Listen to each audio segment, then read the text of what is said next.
Welcome to Mindset Mastery Moments, the best growth mindset podcast recognized by Million Podcasts and ranked as a top mindset podcast by FeedSpot.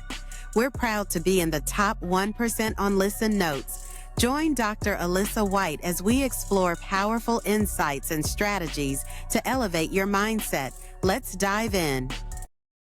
Welcome back to another extraordinary episode of Mindset Mastery Moments. Of course, I'm your host, Dr. Alisa, and we are here for a conversation that's going to challenge everything you think you know about success, hustle, and what it really means to build a life that works for you and not against you. My guest today is someone who has lived both sides of the story. The climb to the top and the crash that forces you to rebuild everything from the inside out. Joining me and in studio is Michael Coxen, the broker owner of Magenta Real Estate and the Coxen Group, a top producing real estate broker, investor, and mindfulness coach who has closed over $150 million in sales over his 15-year career. But here's what sets Michael apart. A few years ago, life brought him to a complete stop after a near-death battle with ulcerative colitis. He was bedridden and unable to work. That experience didn't just change his health, it changed his entire mindset, leadership, and the way he defines success. Today, Michael's mantra is success starts within, and he's helping entrepreneurs, especially men, rewrite the rules, rebuild from within, and design a version of success that doesn't cost their peace or their health. Michael, welcome to Mindset Mastery Moments. I've been looking forward to this one. Let's do it. Tell us who you are in your own words, what you do, and why you do it. Wow, thank you, Dr. White. I don't know if I could say it better than you. That was a heck of an introduction. You summarized it really well. I am based in Las Vegas, a broker owner of a real estate brokerage here in Magenta. Been a lifelong entrepreneur, coach, podcast host of the Mindful Agent, and I really have defined, success starts within. That's just something I try to tell myself every single day.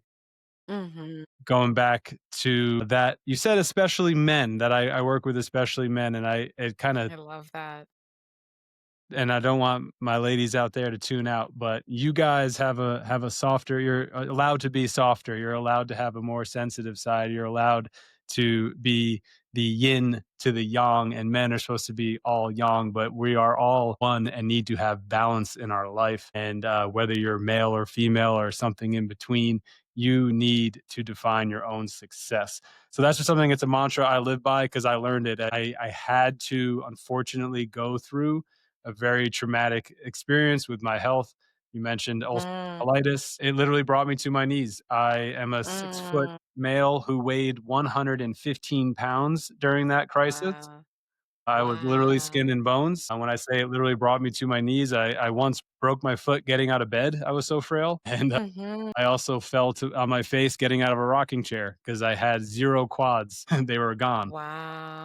It was horrifying. It happened while I owned a business. It was a stationery Mm-hmm. store here in Las Vegas. It still exists. My wife and I started it. And when you are an entrepreneur and your wife's an entrepreneur and there's no health insurance other than the cheap one you pay for that turns out not to be so helpful, you got to run the business. You got bills to pay. So, Yeah. I had to keep going. I mean, I have photos of me at work just looking gaunt. And then it reached a point of Boy. hospitalization. And then, my wife was either at the store working or at the hospital or at home taking care of me, cooking, Mm, cleaning. I literally had a hard time getting out of bed. So mm, unfortunately I had to go through that. So my mission, what I'm here to do, everyone out there, listen to me and those who've been through other traumas. You don't want to get there. You you mm. don't. And I'm here to impart some lessons that I learned from that experience. Yeah, and we started yapping the moment you got you got in the studio before we hit record, and definitely I just can't wait. I can tell we're gonna have multiple episodes in this conversation already.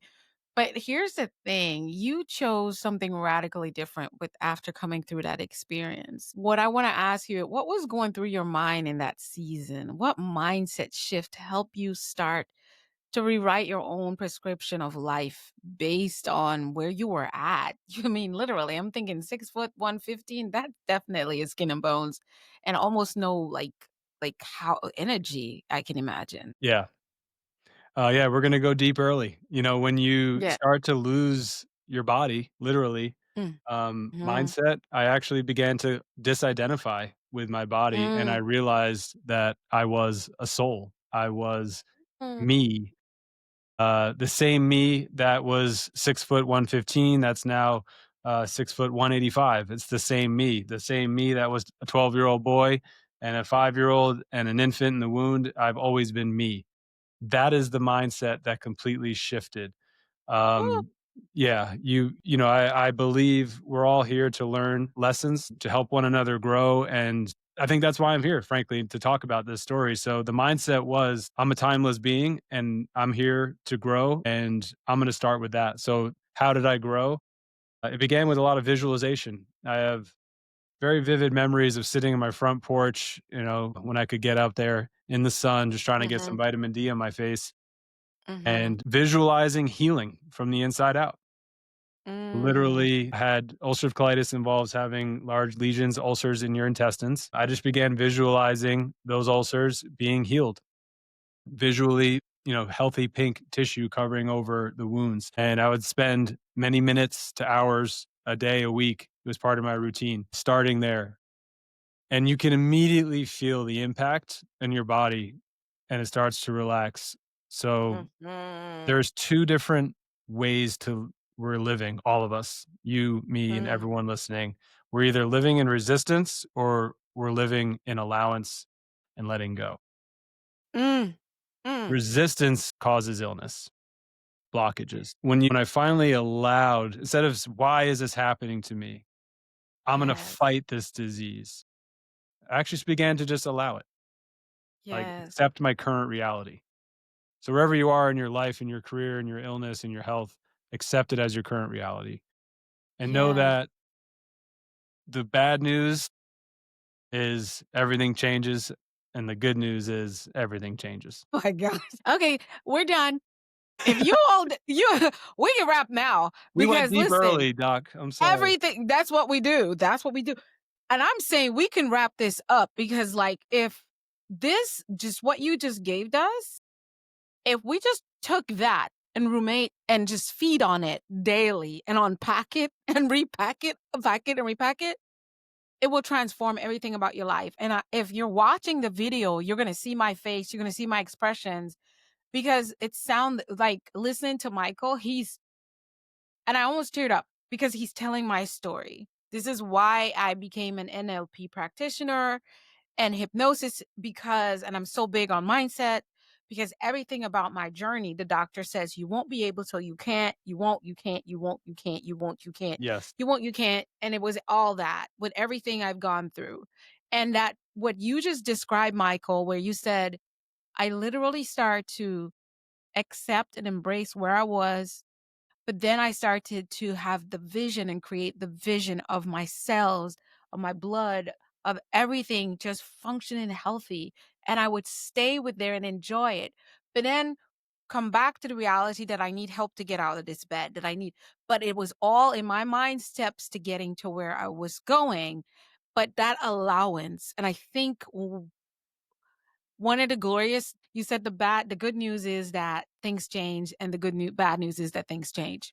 Because that's all there is. And guess who has no control of us? We don't. What we're in control of is the allowance or the resistance. Really and truly. We get to choose whether we want to. And my partner came up with something. He said, and this was early on in our relationship when I was resisting something in my own journey. And he said, I just want you to think of this as like a tide or a wave, a heavy wave coming against you and you're surfing. You will get sucked up by that wave long before that wave ever says, oh, look, it's Alisa. I'm going to turn around. Yeah, the wave doesn't know you're you. It's being a wave. It does. And it's not going to change its mind about its direction. Mhm. So that stuff happened. And I say stuff happens, right? And you can use it as a catalyst. I so love that. But here's the thing there are some people listening, they're high achievers and they're exhausted. they're chasing success that looks good on paper, but they don't feel good inside. What did you learn about redefining success in a way that aligns with your well-being and not just work overload? Yeah, I mean, I then created a business that feels as good as it looks. That was Mm, number 1. I wanted it to feel right. I think Bob Dylan said, "A man is a success when he wakes up in the morning, goes to bed at night, and in between does what he wants to do." And that was my definition. Like, I just wanna yes, live my life how I want to live, regardless of income. And any one of you can have a career, have a business that makes enough income for you to enjoy your life once you define your level of success.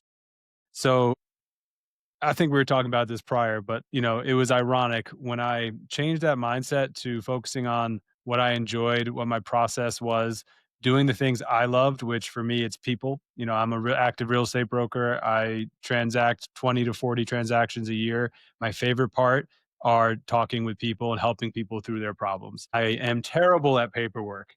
I do as little as possible. So that's a big thing, was like delegating the things that don't bring you joy.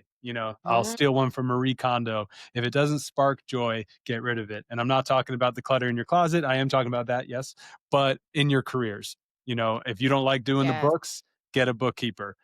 You think you can't afford it? Watch what happens when you invest money into that thing. Everything is energy, money, time. You're telling the universe, yes, I am willing to invest into this bookkeeper who likes doing books. I'm going to help them fulfill their dharma and their love and their passion come on, and give them money to do so.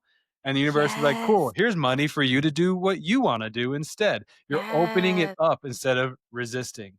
Like, you yes, can afford it. Take the gamble. I live in Las Vegas. Don't go to the blackjack table. Don't bet on the New York Jets. Go bet on yourself and pay someone to do something you hate and watch the return on your investment. I was always afraid to do that.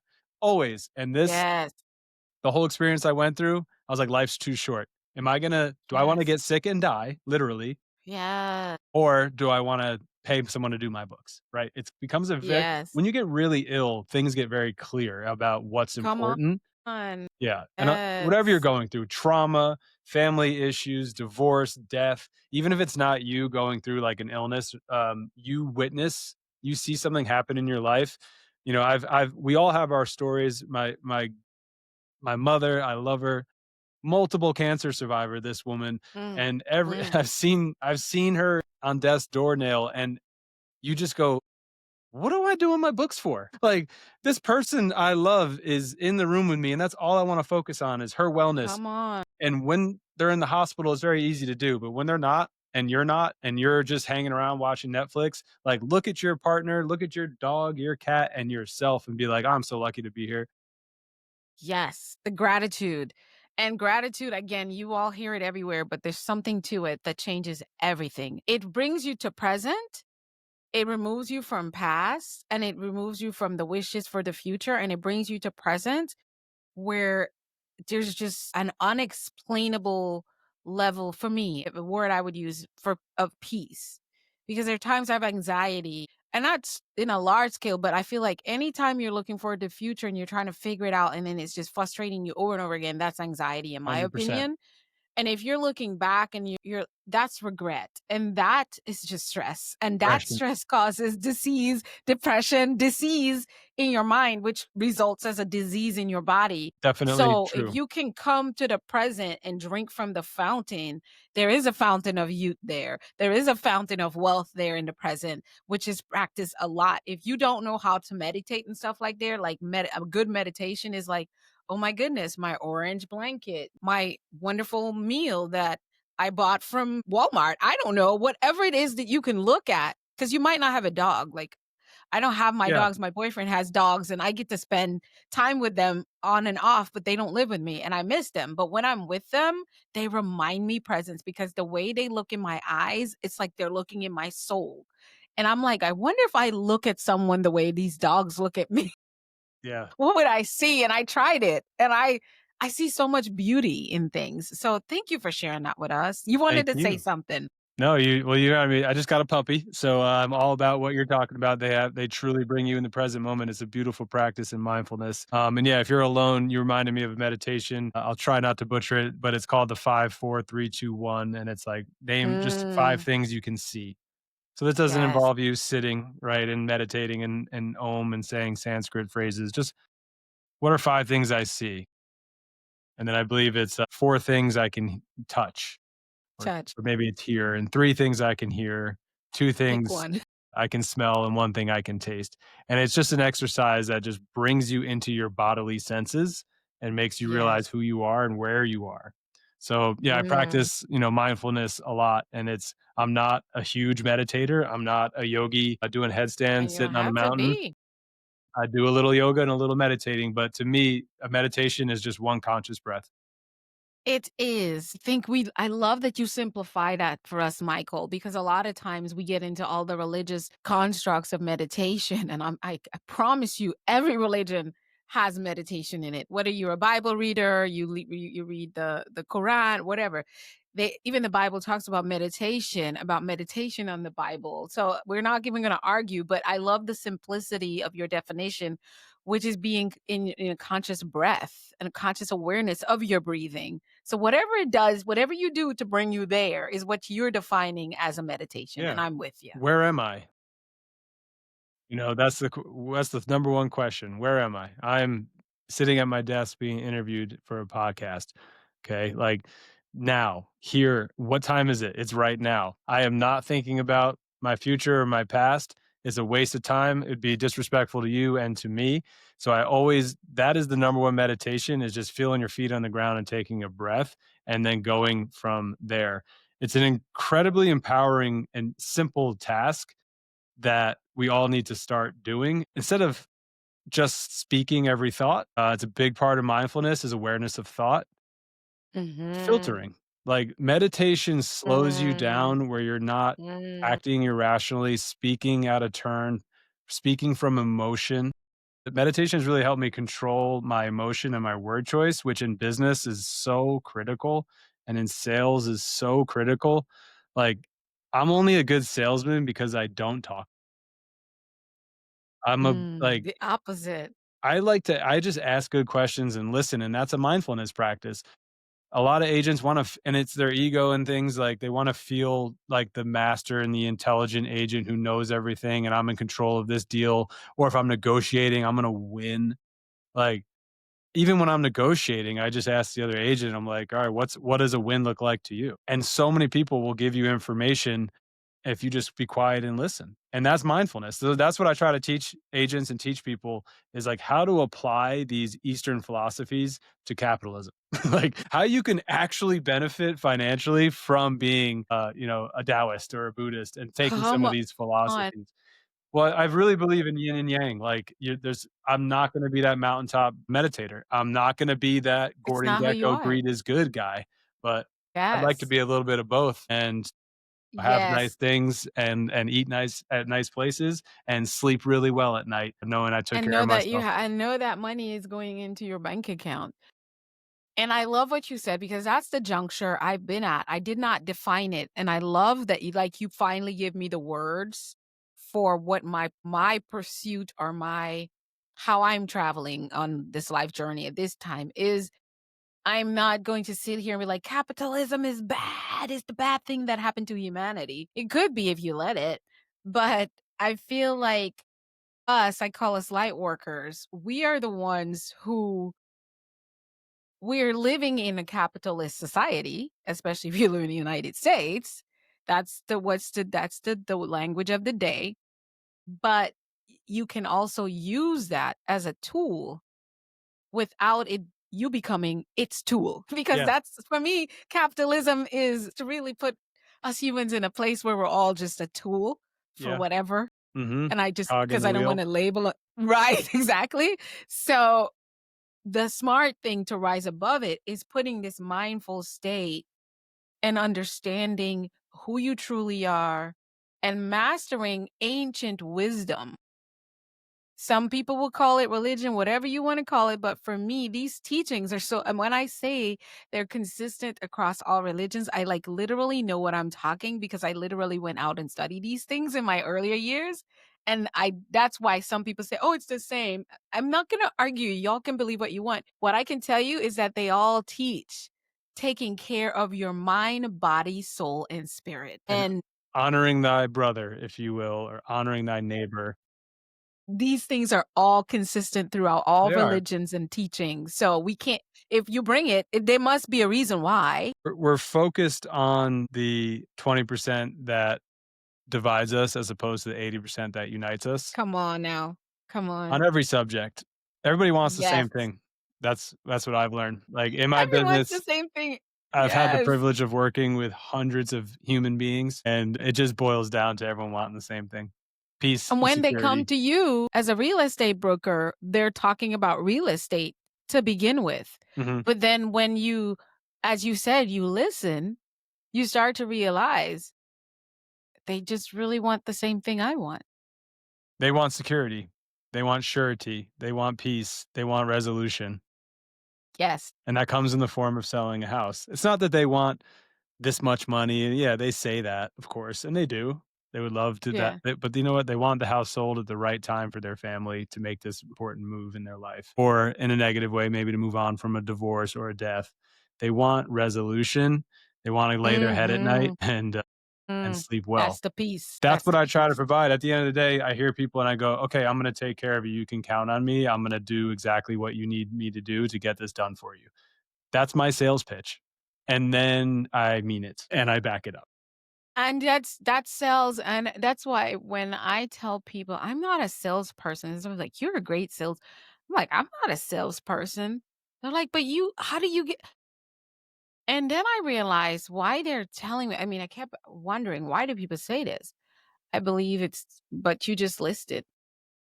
I want to help people solve problems, and when I say I'm going to do something with them for them, I get it done at all costs. I guess that's that's the best sales. That's the At the end of the day, people want what they need.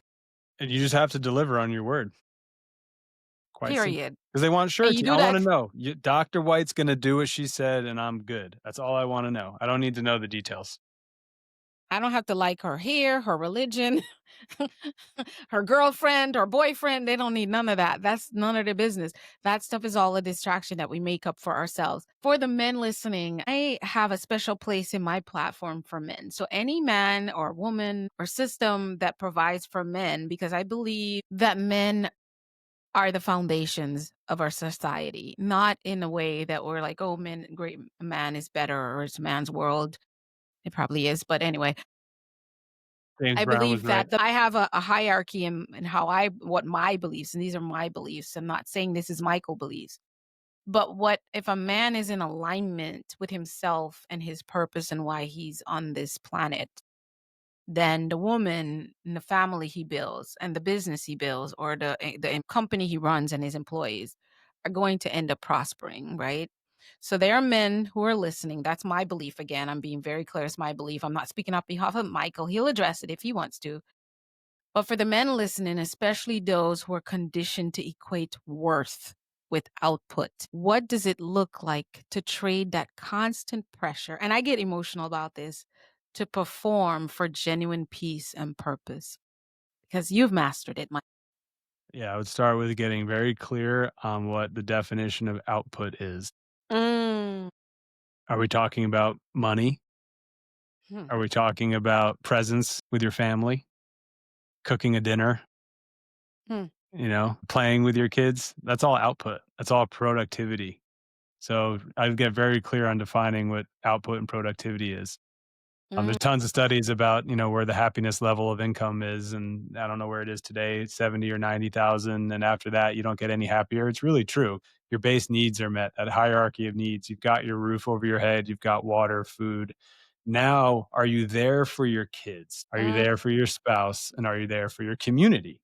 If you don't Mm. have those things. My wife and I don't have kids, but we are, I like to say, aunt and uncle of the year every year. We really believe in being there for our family as a priority, being there for our community as a priority. So that to me is the productivity and output. I Mhm. feel most successful when I close a deal during the day and make dinner at night, you know? Uh, and you reminded me of the James Brown songs, and I just actually heard it yesterday that, yes, it is a man's world, So but the it's man's world nothing without a woman or a without a girl. woman or girl. And that's the part that people forget, right? And I think that when we think of it being more capitalist, it is a man's world, but it's nothing without. Basically, what it's saying that this man's world is still sort of revolving around these responsibilities and the compatibility of a woman and a girl, all the things, however you want to list that. But I feel like our men folk, and because it is a man's world, if a woman doesn't have a job, I find we are so empathetic when a woman loses a job and it's taking months. We're like, "Oh my god, she lost her job. Can you believe they let her go? She was here for 10 years."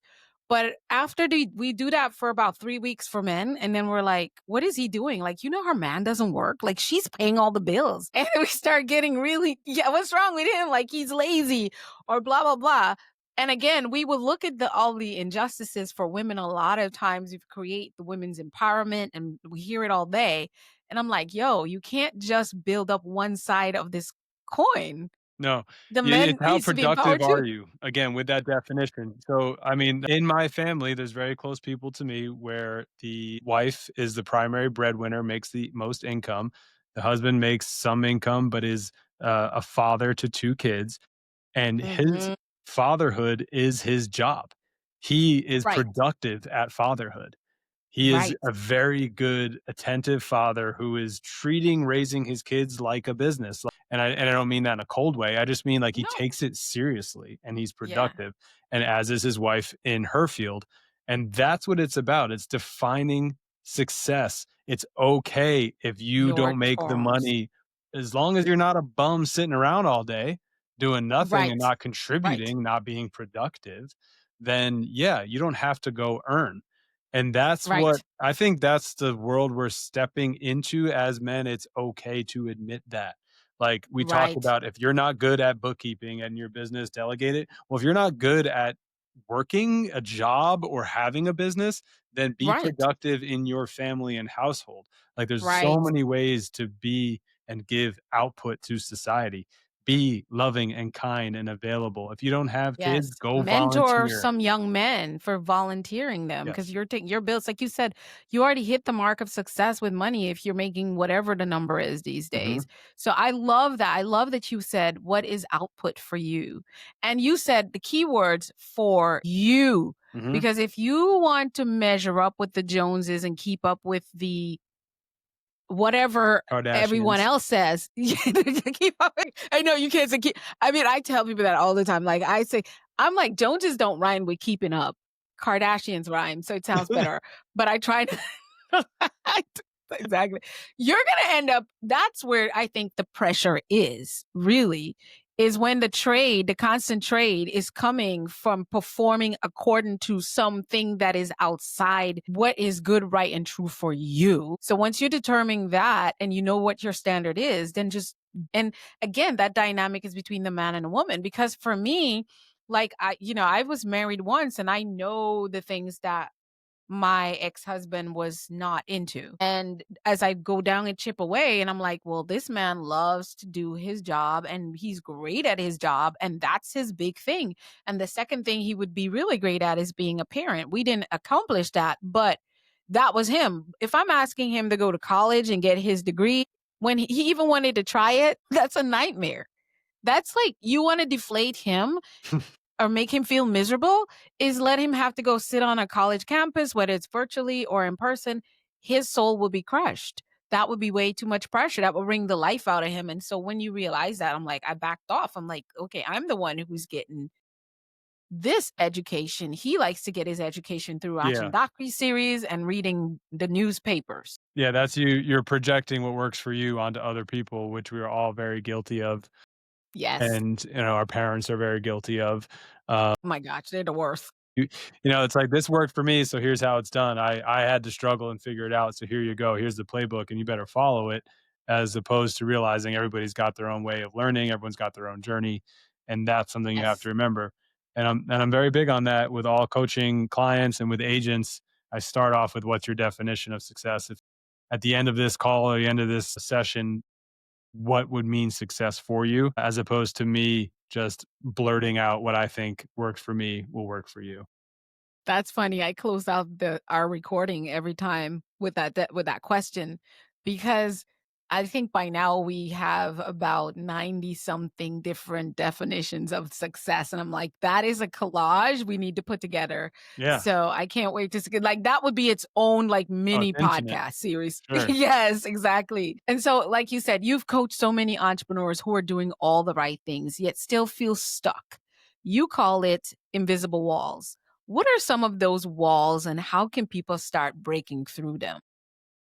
Yeah, the invisible walls that one needs to break through. I mean, it really has to do with, I think, that childhood programming. You mentioned that word Mhm. earlier, Mhm. societal Mhm. programming. I used to really want like a big house and a view, and I'm in real estate, so of course the house was important to me.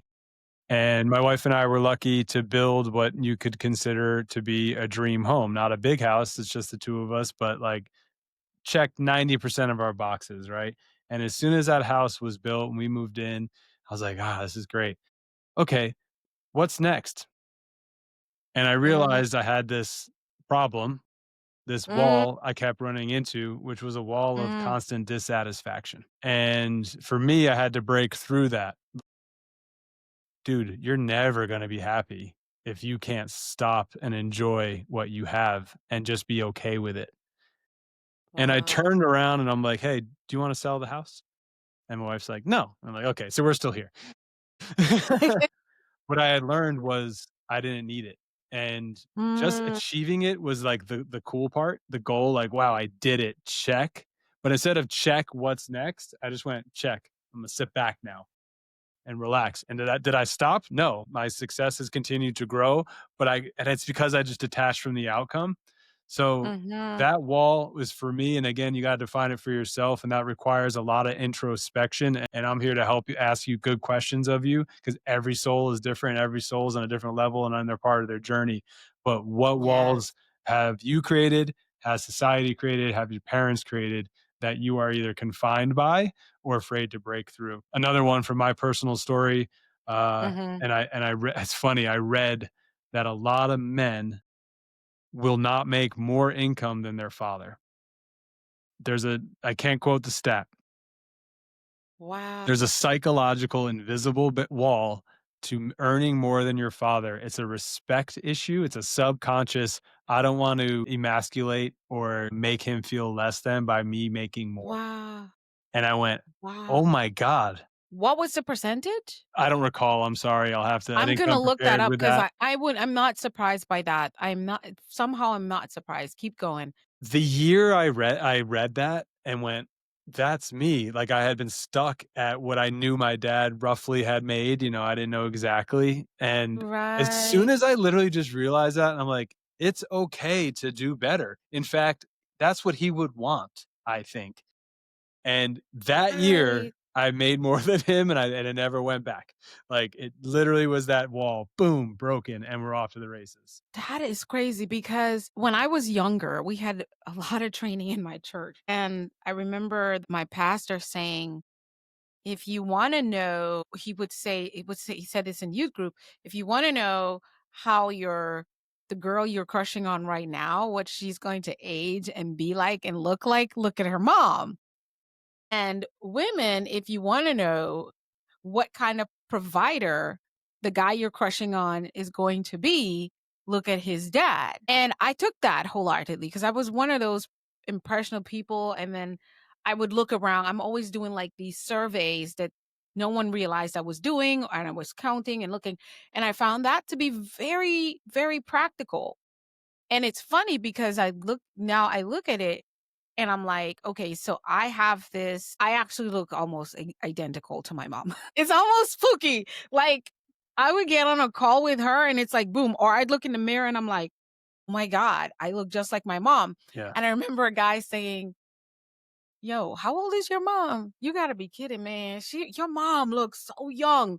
And now I'm in my 40s, mid to 40s, and everyone is like, I have younger guys coming up to me and thinking I'm in my 20s, and I'm like, no, no, I could be your mom. And they're like, no, you can't be my mom. How old do you think I am? Is what they ask. And I'm like, no, it's how old you think I am. Because you really need to stop hitting on me. I really could be your mom. Like, how old are you? It's a I'm compliment. 45.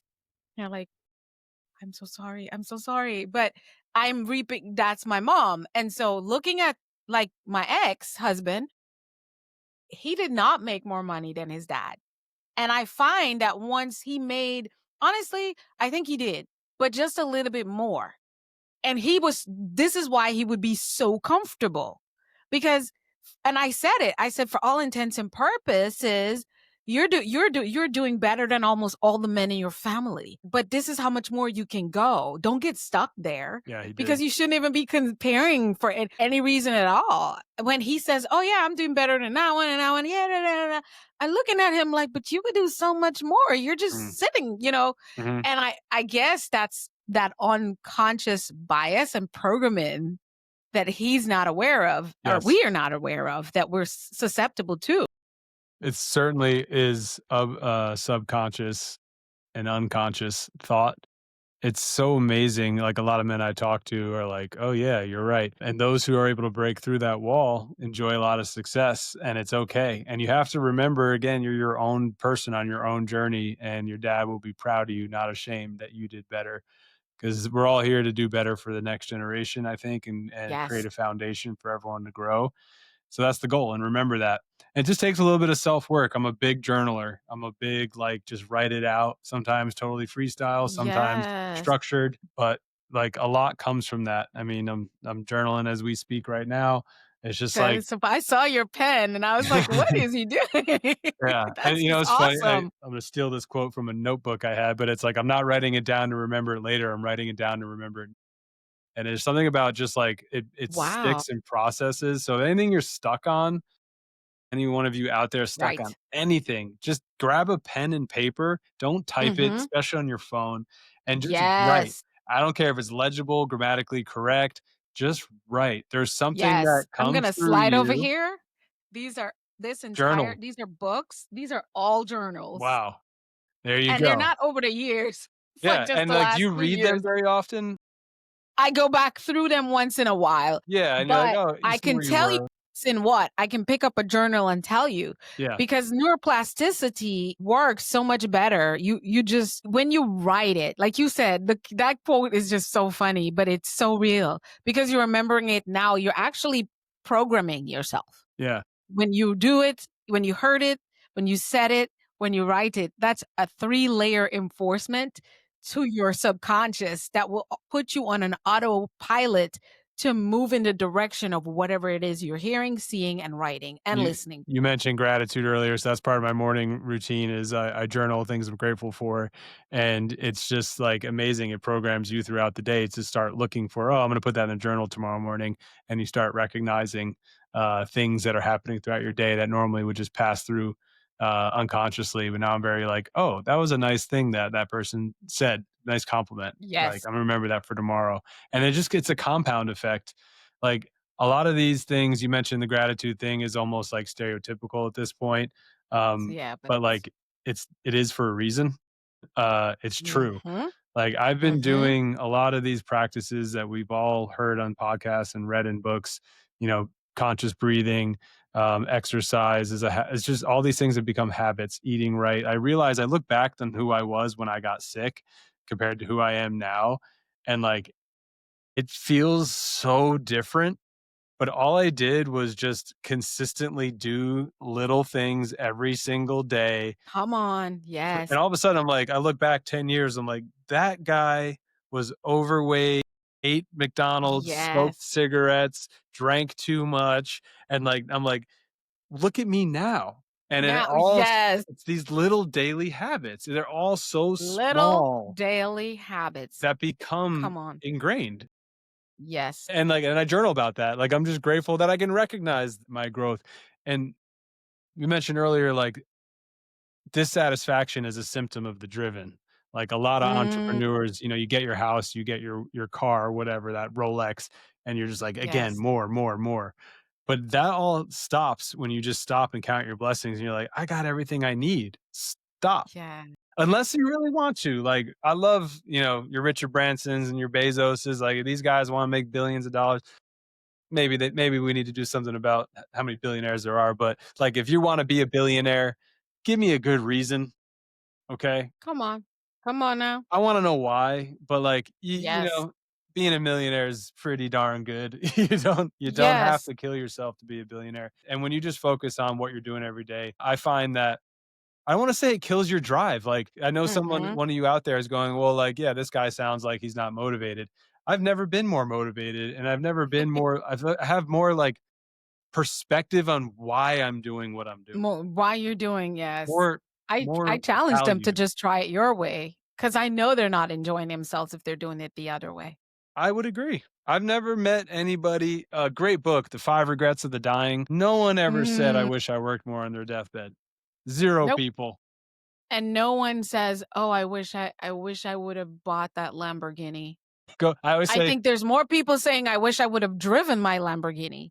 "Yeah, it sat in the Because they garage." actually got it. Because right, they were able to get the Lamborghini. They never so it's always about, "I wish I would have spent more time. I wish I would have gone. I wish I would have taken the risk. I wish I would have kissed that girl." I've heard all kinds of things that people have said under that's bad, but it's not accumulation of funds or No, anything. the Lamborghini is a prime example. As soon as I want a Lamborghini, I go, "Why?" Right? And it's literally ego status symbol, okay? It is. If somebody goes, "Well, I want like, I love cars," right? And they start rattling off the engine and how everything works and what blah, blah, blah.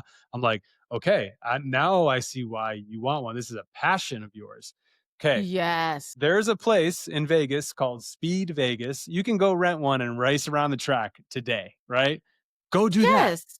Go do that. Go Yes, spend you whatever don't that need an is and get it entire out of your you can system. drive whatever you want through rental. And yeah, do a Porsche next weekend and do like a Bugatti and just like have fun and make that your weekend thing. Like instead of playing Yes. golf or watching football, like go race It cars. would You don't absolutely have to be my own that. weekend thing. Owning it Exactly. is ego.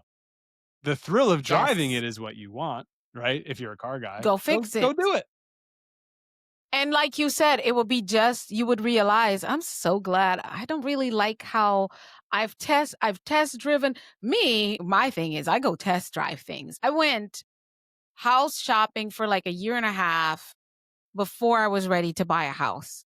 I didn't have the money and I was not ready. But we would go every weekend and go house shopping. Manifestation too, by the way. Yeah. Yeah. So I knew what kind of house I want. I knew which one of the neighborhoods I'd prefer to live in. And I just like while you could not put the down payment on it and you were saving it up, it's somehow you were still feeling like you already had your house, like you already lived in your house. Being productive. You're Exactly. enjoying the And so process too. the process, because honestly, the process of buying a house is way more exciting than moving into one. Because then you have to move all your stuff, unpack, figure out where Don't say stuff that out goes. loud. We don't love the You don't clients want to who start take a house year and a half. outing. Don't give her any ideas. I just enjoy the process of us going back and forth about why we needed his or her sinks. Like Yeah. we bonded and we commiserated, and then we also just fought and had fun laughing at each other and Right. our likes and dislikes, and that was so much fun. And I remember at one point on autopilot, we already bought our house, and we start watching HGTV, and we Mhm. renovated our house in less than 6 months. It was a brand new house. This house was built in front of us based on what we wanted. Mhm. And we still found a way we wanted crown molding, and we Now we want start this. crown molding our living room, and then it became the entire house, doing the ceiling, and we did it ourselves, changed the paint.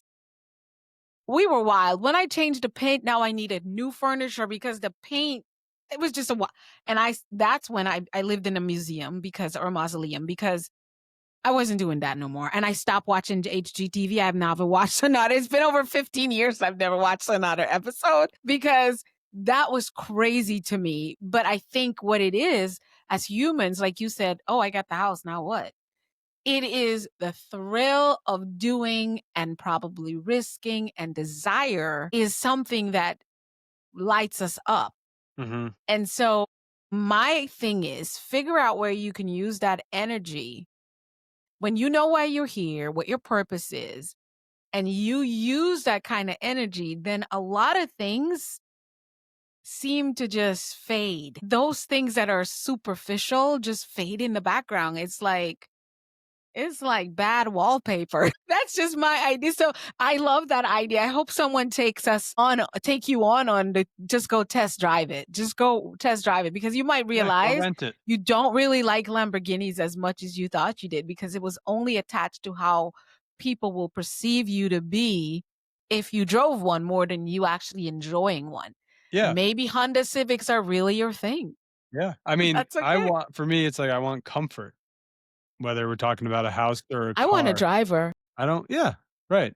Bring on the autonomous vehicles, like, I don't need to drive. I'm not a car guy. I want Me comfort either. I want I comfort in love my cars, life. but to look at. That's what the home is, a symbol of comfort, and it's not Yes. the size, it's not the paint.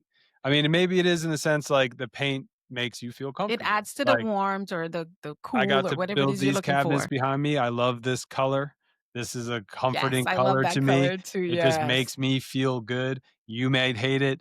I don't care. Like, it's mine. And it's not that it's expensive, you know? It Right.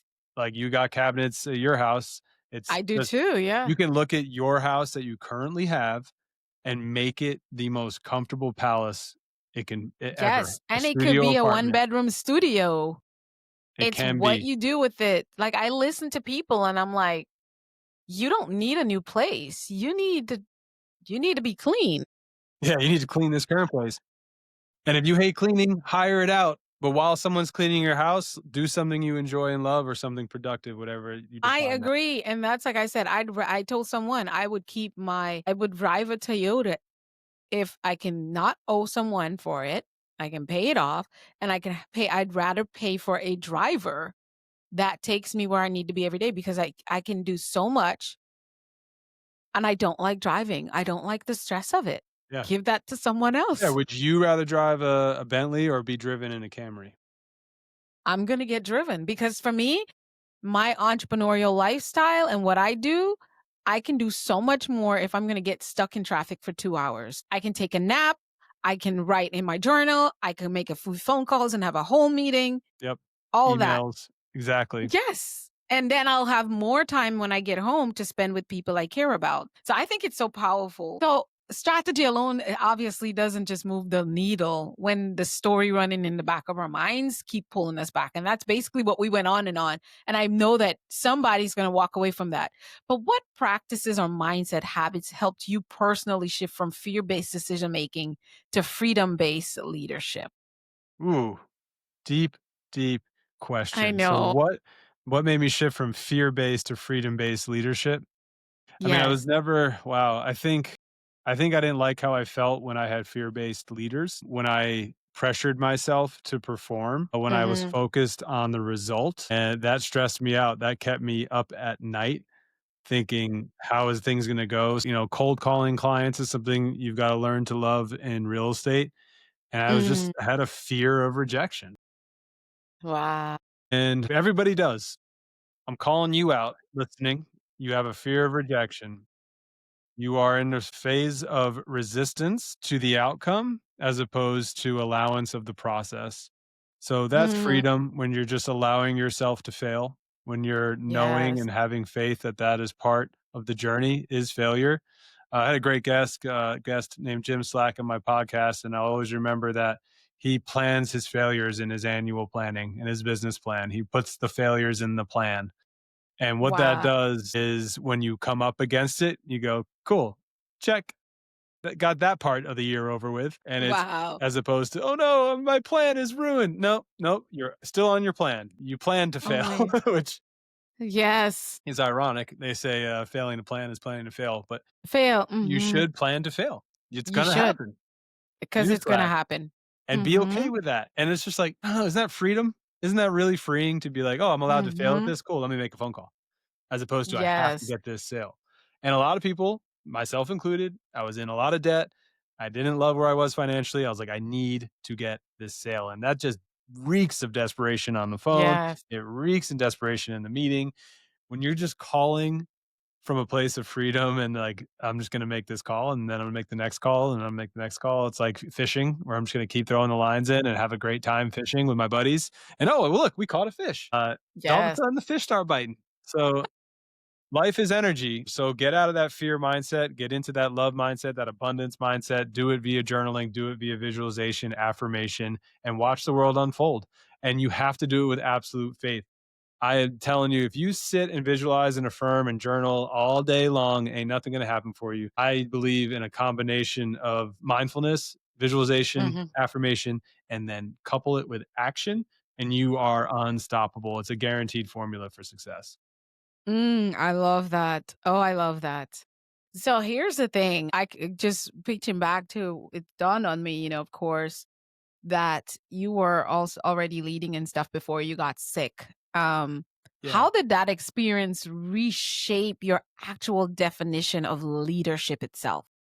I mean, that really was relying on your team and leadership. My Mm, team, A1 being my wife, Brooke, my partner in that business, you mhm. know, a woman, to go back Yes. to that topic, like to Yeah. say, I don't have to carry this load myself, Ooh, that's deep. letting it go. Yeah. As a man, you're Mm, expected to carry the load. And when you admit that you need help, guess what? Help that's comes. empowering.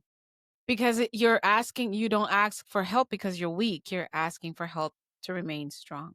Yeah. And I did it because I was weak. And you don't, I drove myself into weakness. Mm, And what I am here to tell you is stop now, ask for help. You are not weak, you are strong by asking for help. You will get stronger, your partner will get stronger. The world will be a better place when you ask for help and everything will be mhm. easier. Love it. I love it. It sounds like that whole process didn't weaken your leadership. It actually refined it. It was a It refinding. redefined it for sure. I Yeah. immediately I actually joined a real estate team. So you mentioned I did Mhm. 150 million in sales in 15 years, which if you're a real estate agent, you're like, "Oh, that's not that great." But what the little thing is about 120 million of that's been in the past 5 years. Like I was struggling for the beginning of my For career the 10, and it's really been the 5. and I joined a team and I went, I need help." Like, I found a gentleman who ran a great team in Summerlin, which is where I'm based in Las Vegas, and I was like, "He can help me. He is better than me." I admitted that to myself. He is a better real estate Mhm. agent than me. I Mhm. am going to ask for his help. And I Nice. did. And when I did that, he said, "Yeah, I would love to help you." And I joined his team. And when you're in real estate teams, the team leader takes a split. Mine was 50% or Mm, 25%. I was paying him thousands and thousands of dollars every transaction. And people who were my friends were like, you were doing just fine. Why are you doing that?" Well, because now 'cause I instead of wanna be doing greater. 2 deals a year, I can do 20, 30, 40 because I have systems, I have guidance and leadership. So as soon as I asked Come for help in on. my career took off. And the irony is, like, when you look back on when I surrendered to I need help, I received help. And then when that happened, I became his top producer year after year after Mm, year. I then became his partner.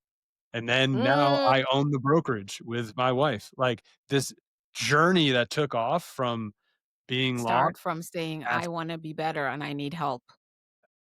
And so you and I were talking backstage, Michael, about as entrepreneurs. I work with entrepreneurs a lot, and that's one of the mindsets that I'm always looking to refine, along with the growth mindset, of course, because I think even if you're working in a corporate environment or else or whatever that looks like for you, I think if you create and harness the power of an entrepreneurial mindset, it will really help you. But we were talking earlier off camera about, and you mentioned it a little bit earlier, about just delegating. I feel like this goes along with the asking for help because a lot of times we only think of help as someone helping you, but asking for help is also in the form of paying someone to do something. And that's how you really build as an entrepreneur. Talk to us about that. yeah, so I can't remember where I read this, but you want to draw yourself a quadrant. Okay, four sections. Top one is what do I enjoy and what am I good at? That's where you want to Mhm. spend most of your time. I believe you called it the zone of genius or the zone of excellence. What am I good at and what do I enjoy? Then there's what am I good at, but I don't enjoy. Just because you're good at it Mhm. doesn't mean you should do it. If it's sucking your soul, if you're not enjoying, hey, this is not a dress rehearsal, by the way. This is your only life. So just because you're good at Come on. something doesn't mean that you should be doing it. Right. Mhm. My example is I'm good at video editing. I actually somewhat enjoy it. Like I got a creative side, but I just Me delegated too. all that because yeah, it was taking too much of my time. It wasn't in that one quadrant. And then I am not good at it, but I enjoy it. Well, that's your leisure. For me, that's golf. Not good at it, but I enjoy it. But anything in your business like that should, if you want to save that for your free time. And then there's the I don't enjoy it and I'm not good at it. And that circle that quadrant because that's immediately today you are to delegate that to somebody else. I love that. Those are words to live by, especially if you're starting up a business or you're running one. And if you're struggling, that would be number one. I would say step number one, if you're struggling in your business, is what Michael said earlier. Number one is find a mentor that's better than you are. Yes. And number two, give it to someone else. If you're making $10,000 profit and it will cost you $5,000 to get the help you need, watch you level up and make $20,000 profit. 100%. So when I joined that team, one of the biggest benefits was A, the mentor, B, the transaction coordinators. So in real estate, there's people you can hire to push the paper, get the signatures, book the appointments for inspections, order resale packages, HOA demands, deal with everybody, the lender, check in. There's so much that goes on in a transaction that is not required to have a license. So we have a dedicated listing coordinator and a dedicated buyer coordinator at Magenta, and that was a system established and inherited from this real estate team. That was is a game changer for me, especially. I was screwing it up. So I forgot to order this thing and it had a deadline. Well, now I just ticked off the client that loved me and we were in such rapport because I'm a good communicator and I'm a good negotiator and they loved the deal I got and they're so happy. But I screwed up a signature and missed a deadline and now they hate me. And I was like, oh my God, like You see? there's somebody out here who's really good at getting the signature and the Get at deadline this that'll done. make all of us Yeah, look really good and provide a better experience for the client. So whatever that is for you. And this can go into your exactly. personal life. Like I think for a lot of people, like house cleaning is a thing that nobody likes to do, right? So like as soon as my wife and I had two pennies to rub together, we got a house cleaner once a month. And yeah, and it wasn't like I'm not sitting on the couch with my feet up looking at her thinking I'm better than her, like I'm some baller with a house cleaner. It was like, so I can do other things, right? Like, Yes, that's about 4 to 5 hours depending on how big a house you have. yeah. Like And then you're exhausted an the rest of the day. 1,800 square feet home is like 4 hours of cleaning, and not because it's dirty or filthy, but because it needs dusting, Maintenance. there's laundry to do, there's cabinets to wipe and reorganize because you kinda move stuff around, maybe Yeah. closets to be rearranged. That's a 4-hour job. And if you're out there saying I like cleaning, then don't listen to me because like that's productive. Like I Okay, know my mother that works for is you. one who Yeah. loves to iron because it's meditative and it's quiet and she can be with her thoughts and it's like that's a growth experience for her. It's a pleasurable I do experience it for every her. 2 months, that's it. I Ironing, iron all my clothes every 2 months, and I wear them, and then I wash redo. them, and then I start doing it again because I don't like ironing. So those like, you guys heard me, like, I've said it, as soon as I have a certain budget, no, I'm paying people to build funnels and all these things that I can do but won't do because it's not the best use of my time. The next thing is paying people to drive and paying people to clean and Or kinda iron. get the laundry. That's something the wife and I Exactly, talk about. because I realize, like, because of my schedule, I'm doing those things at night, and then I'm going to bed, and I forgot to put it in the dryer, and then I'm like, "What is that smell?" Yeah, I'm guilty a lot of leaving clothes in the washer. It's in You the gotta get washer. real with yourself. You have to get real with yourself about like, Yes. we're programmed and we're subconsciously just repeating these same patterns, clean, cook, sleep, work, clean, cook, just stop and be like, "How do I want to live?" Okay, I want to hire a cleaning lady. Okay, I can't afford it. Well, where can I find that 100, 200, $300 a month, wherever, whatever market you're Trust in? me, you'll Well, find maybe you it. need a smaller house. Maybe you need a different car. Like, do you want the Mhm. Lamborghini or do you want a cleaning person? Like, you can find money and find ways to either earn more or save more to pay for the things that will make you happier. And just do it. Yes, This is not a dress just do it. rehearsal. Like, get rid This of is things the that are one and making you only life. unhappy and people, by the way, that are making you unhappy. I'd love to talk about trimming the fat of your sphere. I like to call it in real estate your sphere of influence, those around you that influence you and you have influence over. If you're in sales, you definitely want to have a big sphere of clients, but in your Cons, intimate, yeah. close personal relationships, maybe it's just getting older. You said you're 45, I'm 41. Like, you realize that you want to have a tighter and tighter circle. So anyone out Yes. there of any age, I invite you to look at your friend group and remember this famous quote that you are the average of 5 people you spend the most. People you spend your most time, Jim Rohn. Yep, yep, yep. I believe it strongly. And it doesn't matter how much you love them and like them. Where they're at, that's the average you're working with. Yeah. It doesn't discriminate. And then if you It's don't just know who those results. 5 people are, get the journal, get the pen and paper out. Let's go. Like, this is the stuff I'm talking about. It's all self-awareness and self-evaluation, just constantly looking at one's life through a neutral lens, unbiased, being Mhm. a kind judge of yourself.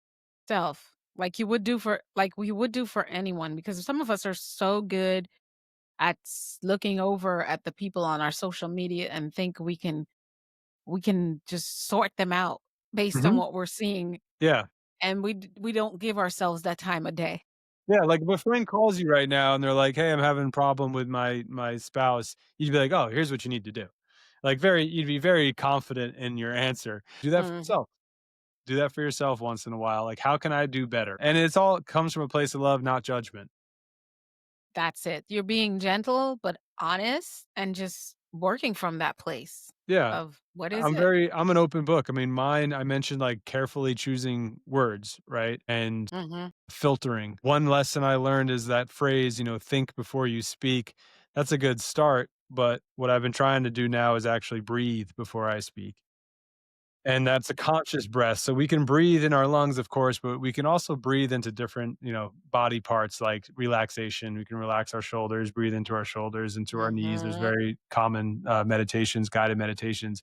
But if somebody says something to you that perhaps elicits a response, like an emotional reaction, somebody's mean to you, cuts you off in traffic, if you can take a breath into your heart and then choose your words from your heart, it's a whole lot more powerful than from your It's mind.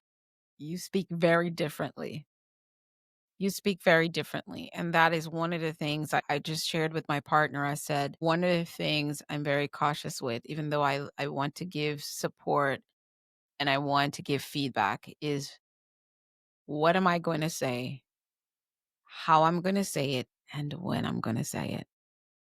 Because timing is a matter thing.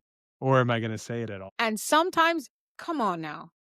I would say 50, and because we have a comfort zone with our husband, wife, boyfriend, girlfriend, whatever your partner, a lot of times those people, like we will think that through before we say it to our staff or Mm, supervisor or manager or business partner. But for people who we have these common relationships, mhm, familiar relationships, mhm, we go mm. up. Yeah, you start to feel like you can just say anything. Sometimes it's just for you to be aware of. It's not for you to say something. And that is why, for me, that timing is important because maybe I'm not to say it all. Maybe I'm just supposed to learn something from it. And you wouldn't know if you're just going right to the source. Let me ask you this. How do you now define success, Michael? I mean, I said it at the top, the Bob Dylan quote. I mean, just when I go to bed at night, I'm like, did I do what I wanted to do today? And I don't want to paint a picture like I just am living this great life where I don't have to do anything I don't want to do. I face challenges all day with Hmm. clients and agents and other agents and family, etc. Hmm. So, that's a generalization to say that I do what I wanna do all day. But I do take care of myself. I do take breaks in between the things that maybe I have to do as a human walking this earth. I'll go outside and stare at the sky and take a few breaths and drink a glass of water and just be quiet for 30 minutes, for 10 minutes. for 30 seconds. Like I treat myself to naps because I know I'm a sleeper. And if I'm, it's kind of like you said, how would you treat your friend? Like, how would you treat your baby self? How would you treat Exactly. baby Michael? Well, he needs a snack and a nap, right? Sometimes that solves a lot of problems, but that's, I I love like that it. is a big definition of success for me is like I can open my fridge and there's healthy food in there. I can have a snack and take a nap. You know what? And that is the truth because a lot of times we define that by a bank account. And I really am, my growth has brought me further. When I look in my life, I think about my bed and the quality of my bed and the Yeah, fact that I have good all the one. things I need to wash my face at night and I Right. have my routine and I have the right hair product and I can open my refrigerator and there's plenty of water and there's food that I love. I can grab an apple. I can, these things, when you start looking, you're like, I am living in Yep, you abundance. are. Well, this is the most abundant, wealthiest time of all history. Even today, there are millions of people sleeping tonight without a mattress. There are millions Come of people on. without access to fresh water or Apple Yes. or air conditioning or cars of any kind or people, family. There are millions of people, and that is a shame. And we are living in a time now where everything is at our fingertips and available to us. We live a very charmed, blessed life. If you're even listening to this podcast on your smartphone, on that NASA Yes. grade computer that's in your phone, in your pocket right now, come on. Yes. Like, be grateful, redefine where you are, what makes you happy. Because I guarantee, just like we said earlier, we all want 80% of the same things. That's love, gratitude, relationships with one another, healthy food, nice place to sleep at night. And you got it. The rest is just details, and stop sweating the details. I call it extras to cherry on top. And you can have a really good cake without any cherry on top. Yeah, for sure. Some of my best cake had no cherries at all. And usually it's just one cherry and only one person can have that cherry. So Good point. that's not a great idea. So, Michael, I am going to give us mindset bites. So is where I step away from the camera and the microphone, and I give you a time to speak with the audience. 90 seconds of a powerful takeaway that you'd want to share with them, as if it was your last time to give the world an important message. Here you go. For you listening out there, my message to you is that you are more powerful than you know. You are an infinite source of energy, abundance, and love, and it's always available to you. And it's okay when you trip up. I trip up every single day. Keep practicing, stay positive, love yourself, and love those around you. Whatever it is you're going through, you got this. Yes, yes. Whatever it is you're going through, you've got this. Get into your master plan. I love it. Michael, what's your favorite way for us to connect with you? Sure. Yeah. If you want to go deeper, you can visit michaelcoxen.com. I've got some free resources and some of the things we were talking about here, how to bring mindfulness into your business. You could book a coaching call there. And I share tips on Instagram, TikTok, all social media at Michael Coxen. Yes, and we have it all in the description wherever you're watching and looking at this episode and listening to this episode. He also has a podcast that's called The Mindful Agent. You'll catch me there sometime in 2026 as we get Yes. our times aligned. And I'm pretty sure you're going to see Michael back here on the podcast because I want to talk a little bit more about what his principles and what he teaches and coaches. We kind of just got an intro to Michael. Would love to go deeper with him, with his time, and of course, our podcast schedule. Listen, Disruptors, it's been an amazing time with you all. Michael, thank you so much for sharing your wisdom, your story. You are proof that purpose doesn't just come from what we do, it's forged in who we become when life tests us. If you're listening, remember, if this conversation resonates with you, share it and go to Michael's Instagram at Michael Coxen and let him know you heard us here. Go to his website and get some of the free stuff that he has. He has a new program that he is launching and he's inviting coaches. For the men listening, I want you to connect with him. I encourage you, I admonish you, because I know this man is giving good stuff. And I know that our men need to be in communities and villages where you're not only going to make multiple six figures, but you're also going to be thriving as a man and as a pillar in our society. Michael, thanks again. And I can't wait to have you back on the podcast. Thank you for this opportunity. And deep conversation is my favorite hobby. Yes, And you have absolutely brought that today. Thank you, Dr. Whyte. You're so welcome. Disruptors, as always, keep mastering your mindset. Think, speak, do, become. We'll see you soon. Bye bye.